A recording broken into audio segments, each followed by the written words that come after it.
মাননীয় ধর্ম উপদেষ্টা আবু খালিদ হোসেন মহোদয় তিনি ফোনে বেশ জোরালো বিভিন্নভাবে আমাকে অনুরোধ করেছিলেন বাইতুল মুকাররমে যখন খতিব নিয়োগের প্রক্রিয়া শুরু হয়েছে তখন যেন বাইতুল মুকাররমের দায়িত্ব গ্রহণ করি। আমি বিনয়ের সাথে ওনাকে বলেছি আমি একটা স্বপ্ন এখানে বীজ বপন করেছি, এই স্বপ্ন যেটার বীজ আমি বপন করেছি সেটা মাত্র অঙ্কুরিত হতে শুরু করেছে, বিদায় আমার স্বপ্নের বীজ ধ্বংস করে রেডি কোনো মহিরুহের নিচে যেতে প্রস্তুত না। আমি এই বীজটাকে বড় করতে চাই।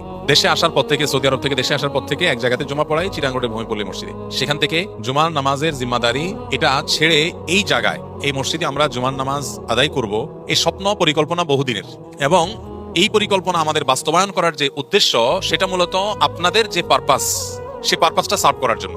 অর্থাৎ আপনারা যারা আসন্নার ছাতার নিচে সমবেত হয়েছেন দক্ষতা অর্জন করার জন্য, নিজের এলমকে শানিত করবার জন্য, অথবা নিজের পরিবারের সামান্য একটু জীবিকার ব্যবস্থা করবার জন্য যে যে উদ্দেশ্যে সমবেত হয়েছেন আমাদের ছাতার নিচে, আমরা মনে করি তারা আমাদের পরিবারের সদস্য। আমরা জান্নাতে একা যেতে চাই না, তাদের প্রত্যেকটা সদস্যকে সাথে নিয়ে যেতে চাই।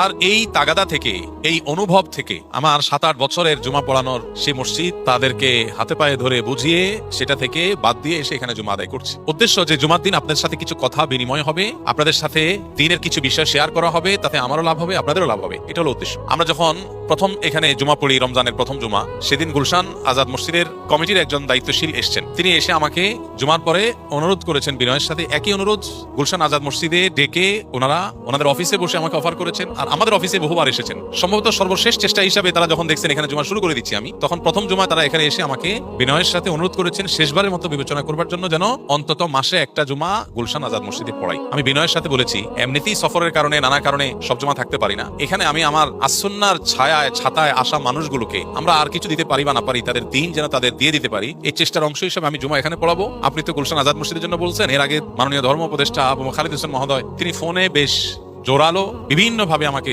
অনুরোধ করেছিলেন বাইতুল মুকাররমে যখন খতিব নিয়োগের প্রক্রিয়া শুরু হয়েছে তখন যেন বাইতুল মুকাররমের দায়িত্ব গ্রহণ করি। আমি বিনয়ের সাথে ওনাকে বলেছি আমি একটা স্বপ্ন এখানে বীজ বপন করেছি স্বদেশ প্রপার্টিজে, এই স্বপ্ন যেটার বীজ আমি বপন করেছি সেটা মাত্র অঙ্কুরিত হতে শুরু করেছে, বিদায় আমি আমার স্বপ্নের বীজ ধ্বংস করে কোনো রেডি কোনো মহিরুহের নিচে যেতে প্রস্তুত না।